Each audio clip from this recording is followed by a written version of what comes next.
Hello everybody, welcome back to the channel. Those of you who may know, I did not make a video for this Friday night, Saturday, because I was busy, really busy with work, and also busy. I was at the Swiss Commando course, which was pretty interesting. We'll talk a little about that. We're also going to talk about something else. So hang in there. See you in just a second after the intro. Bye.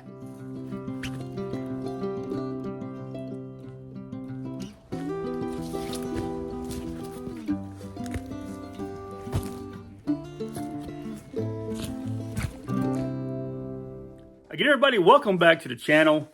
I'm Mike, and I appreciate you showing up today to watch this video. This is going to be mostly a conversation between you and I hope you get something from this conversation. If you do, I'd appreciate you giving me a thumbs up. It really helps the channel. Don't forget to share with your friends and enemies. Subscribe if you're not already subscribed. A lot of you aren't subscribed. I really appreciate it for more subscriptions. And leave a comment down below. I really look forward to hearing from you and what you got to say. And yeah, so let's get on with this. First of all, I wanted to give you a little bit of feedback about this weekend. I was at the Swiss Commando course, which is an association which is completely official now, which is attached to the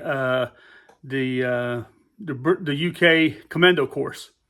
And so we had not only Swiss, but civilians, some internationals, French, and who also showed up, along with a delegation from the UK Commando community. We even had we had some very interesting guys I met and spoke to there. I'm not going to show you their faces, this kind of stuff from pictures, and I didn't take very many pictures. And that's because one of the guys there is an SBS guy who just retired, and so I'm sure he didn't really appreciate his face being out there.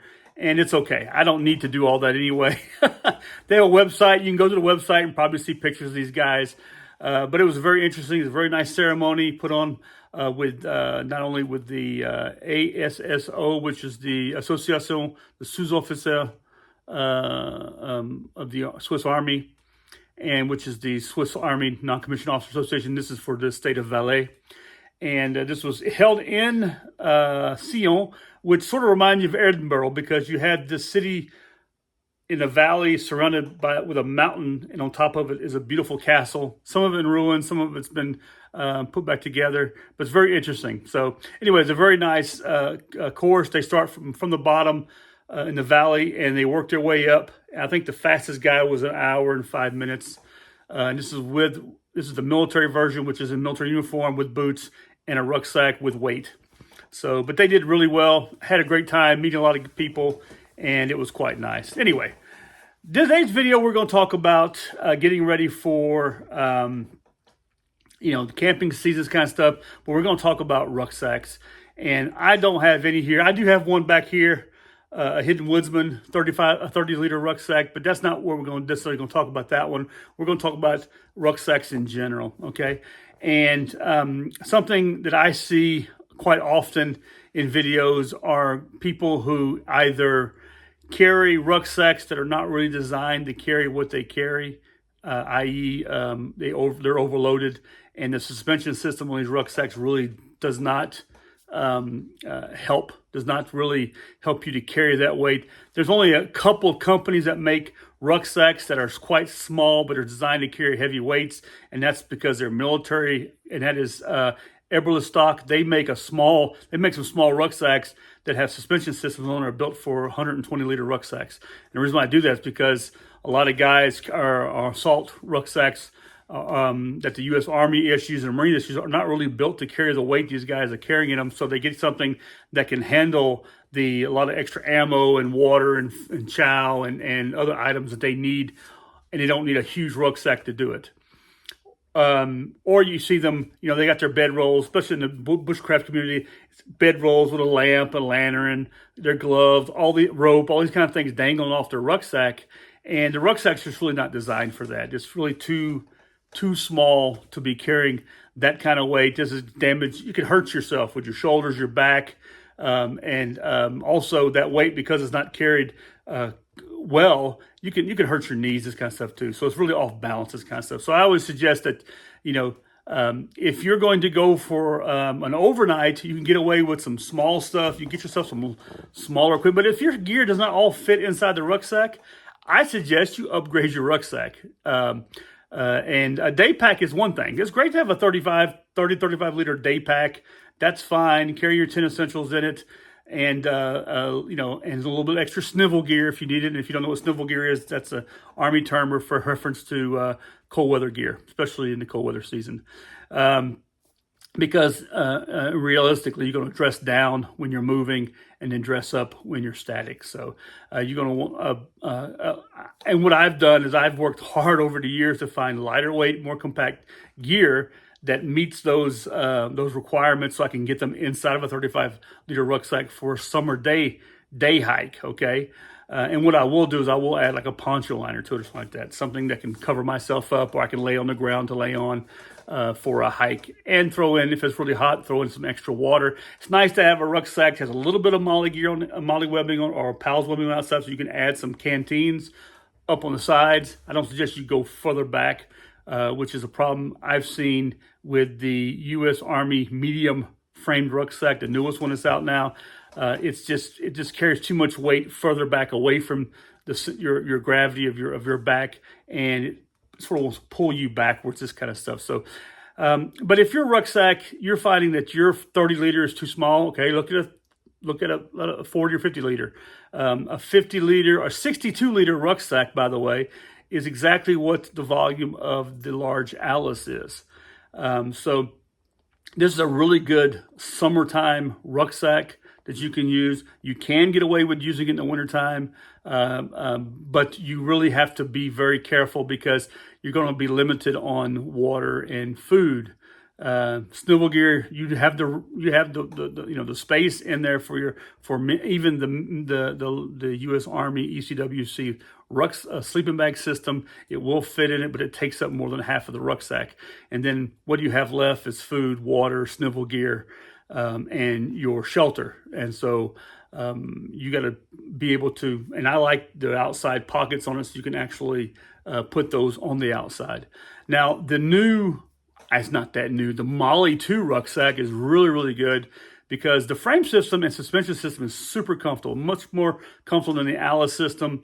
The Alice system still has a lot to be desired, unless you upgrade the suspension system and you add much more comfortable shoulder straps to it and a really good waist belt on it, so you're able to carry that system closer to your body, but also much more in the right areas of your body, and really help take, when it comes to that load on your shoulders. Now, when I was back in the Army many years ago, we just carried the large Alice, always overloaded pretty much, because we had a limited amount of snivel gear, which we had to carry, or a little amount of gear we were able to carry on us, because our packing lists were primarily go to war stuff. So we might carry a couple of pairs of extra socks, extra t-shirt, maybe even an extra pair of BDU pants. But we didn't carry extra boots. We carried very limited on other things, 72 hours of food, but you broke that down quite often. And when it came to snivel gear, you were down to a poncho liner, I promise you, because then you had a lot more of the things you're going to carry in that pack. And we used that pack without the waist straps, the waist system. And it wasn't very good anyway, but we usually tied it around it. We placked around it. We taped it up, because I was on jump status, and you didn't want to have to constantly take it off, take it apart. So we just basically taped it up and just used the shoulder system.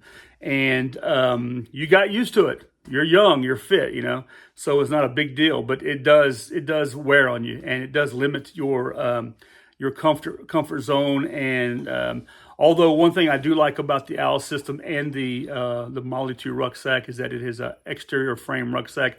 I find that to be a much better system, to where you're attached to the frame and your gear's attached to the frame. You're sort of not really attached to one another, and it gives it much more stability. And so I do like that. Also, I like the size of the MOLLE 2 rucksack. The mouth of it's quite large, and you're able to get in all the gear you need to, and then you can attach pouches to the sides of it that you may need to, for things you're going to want on the outside of your rucksack anyway. First aid kit, water, a quick place to, a rain jacket or something like that, and your whatever shelter you have. I like keeping it on the outside because it could get wet, and then you want to it's better to keep it on the outside. So these are some of the things, it's best, if you want to access them very quickly. And so I'm not carrying around ammunition, this kind of stuff. I'm doing it more of a civilian role, my pack. So that's why I like the Model 2. Now I'm looking for a Model 4000. I really want to try one of those out to see how well that compares. I've heard a lot of negative things to it, especially because of the shoulder straps and how they fit on it. But I would definitely like to look into that and see how to maybe adapt that to be a little bit better, more comfortable. I do like that mountain style form. And I know that companies do make rucksacks that do go that route, but they're super expensive. I mean, you can get a Model 2 rucksack for less than half the price of what you'd pay for a Mystery Ranch or a Kifaru or a Kelty or any of those rucksacks that are out there. And I do like the Mystery Ranch mountain rucksack.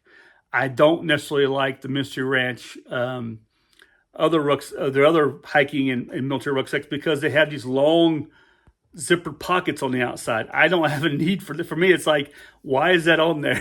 I don't think it's such a need for it. And I also worry about the weight of other configurations. But they are very well made rucksacks, very, very good. Sadly, Mr. Ranch has sold off their civilian market to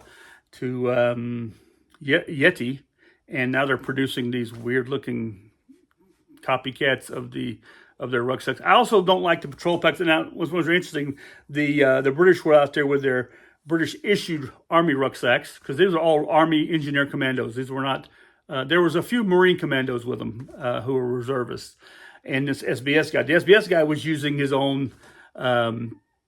He was using a Mystery Ranch rucksack, which was fine. This kind of stuff. I'm not too keen on that big zipper. I don't like a lot of zippers on rucksacks, and the reason why is because they break. They're broken. I prefer a top loader, and period. Even the largest of rucksacks, just a top loader. In the Gulf War in 1991, I used the Lova Alpine, and I can't remember the name of it, but there's a really good article on it in SSD. But it's the same rucksack. It had a rappelling seat built into it, and which we weren't really able to use because our Alice gear was down there, and it didn't work together. But and there are also foreign rucksacks that are quite good. The British Army has a large or short rucksack. They're traditional. It has these large 12-liter pockets on the outside, but that rucksack is actually quite a nice rucksack. Even though it's very basic, it is quite comfortable. I've had one before. I used to use it a lot. It was quite nice. And there are a lot of European companies that make really good rucksacks also. Over here, a Mystery Ranch rucksack will cost you 900 to 1,000 Swiss francs or euros. Okay, so we're over $1,000 for a Mystery Ranch over here. And if you order one from the States, of course, you're going to get hit now with the tariffs, this kind of stuff. But if you go over and buy one, it's still quite expensive. $600, $700 for a rucksack. And if that's going to be your forever ruck, that's fine. Okay, but I have too many rucksacks that I've gone through and tested and tried out, and just weren't very favorable for me. I didn't like them so much. But of course, there are the old traditional rucksacks that you'll find, the historical rucksacks like the Swiss Army rucksacks. They're very uncomfortable to really carry around because of the leather shoulder systems on them, and it's a heavy rucksack. But they're nice. They look good. And a lot of people, they look for the image more than anything else. I see this quite often within the bushcraft community and the outdoor community. People who, it's fine to go out and dress up and wear wool and the old traditional stuff, but the problem is that the stuff's not nearly as comfortable. There's a lot of stuff you find nowadays, especially when it comes to the shoes and stuff, but also the clothing and the gear. I mean, if you can find it much cheaper, that's great. Go for it. I like the idea. In the wintertime, I wear soft shell pants. I don't wear wool pants, but I think wool pants would be perfectly great if I can find a pair that I would like. I think that would be great for the wintertime, keeping you warm. I do wear wool shirts, it's kind of like that. But anyway, back to the rucksacks, okay? These little shoulder strap bags, bags that people have for sex, kind of stuff. Those are okay for like daytime, just little short stuff in the city, that kind of stuff. But the problem with that is that if you go to a store and buy something, you're not going to have stuff in your hands. So I would rather go in with an emptier rucksack and just fill the rucksack up, and then I can carry stuff on my back. And then I also carry small collapsible lightweight bags, shopping bags also, that they're out there. And I should probably make a video about that kind of stuff, because I think it's a very interesting concept, especially if you're going to go shopping or something, or even if you're out and about and you find some mushrooms, or you find some herbs or that kind of stuff in the woods that you want to collect, then you can collect that up in these bags, and they're lightweight that way, and carry them back with you. I watched a video yesterday of a couple of girls in Finland, Angry Finn or whatever she is, she and her sister running around in the forest collecting mushrooms, and they collected a huge vat of mushrooms. I would say at least 60 liters of mushrooms they collected, which is fantastic. But and that's what you should be wanting to do when you go out and about. Just one of my pet peeves: just stop carrying a lot of your stuff on the outside of your backpack. It makes noise. You can get lost and get damaged. If you can't carry it inside your pack, get a bigger pack. That's my biggest take off for this right here. Do that. Sorry, that's my compressor going. Do that, and just try to make do with a larger rucksack. Find something that in the 60 to 80 liter market. You don't have to fill your rucksack up. Just because it's big doesn't mean you have to fill up every inch of it. And if it's small, doesn't mean you got to carry stuff on the outside of it. Just stop doing that. Just get yourself a larger rucksack. It's best to have 2 rucks than to have only a small rucksack, and especially for the winter months when you're going camping, that kind of stuff, not to suffer. You're going out there to enjoy yourself, enjoy the weather, enjoy the time out there. I camp primarily in the wintertime. I enjoy all that stuff. So what I do, I carry some amenities with me. Now, if it's a hiking camp out, some things I'll leave back home. But it's just a get from where I'm parked to or where I'm living at, just to walk in to the forest, just to get some winter weather, winter air, and just esprit de corps with my buddies, this kind of stuff. Then I'll carry a chair with me, this kind of stuff too. But anyway, back to the rucksacks. Choose wisely, choose well, and don't. If it's your first time out, don't go all out financially. Test out some cheaper packs, because you may not like going out in the woods. So if you're out and about, and sorry, my alarm just kicked off. But if you're out and about and you're just starting out, go a little bit less expensive. Use some things that are used. Go to a surplus store. You can find that large Alice rucksack with a frame, and start out with that. And if you already have something at home too. There are lots of other ways to go about this, but to remember what you're going to the woods for, or what you're going into nature for, and that's to enjoy nature at its maximum and learn something. Learn how to build a fire, learn how to set up camp, learn where to set up camp out, learn what you need, because you'll figure it out. I'm using a lot of the old stuff that I've had for many, many years, because I don't need anything new to replace it, because it still works, it's still fine.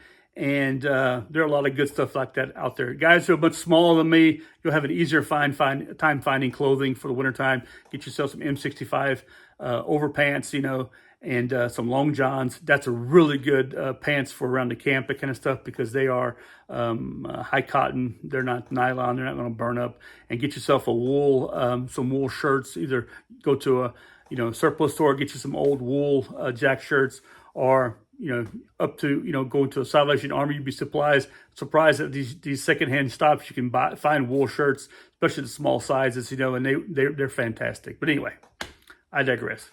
You guys enjoy yourselves. Have yourself a good winter, a great camp out, and I'll see you in the next video. And I really appreciate you guys coming to my channel and sharing my videos. It's good hearing back from you. I really look forward to hearing back from you, what you guys, your take, what you think. A lot of us have the same ideas. There's a few of you who we don't have the same ideas with, but I respect all of you. I respect your experience, and I look forward to hearing your experience. Take care of yourselves. God bless you. Have a good day, and I'll see you in the next video. Goodbye.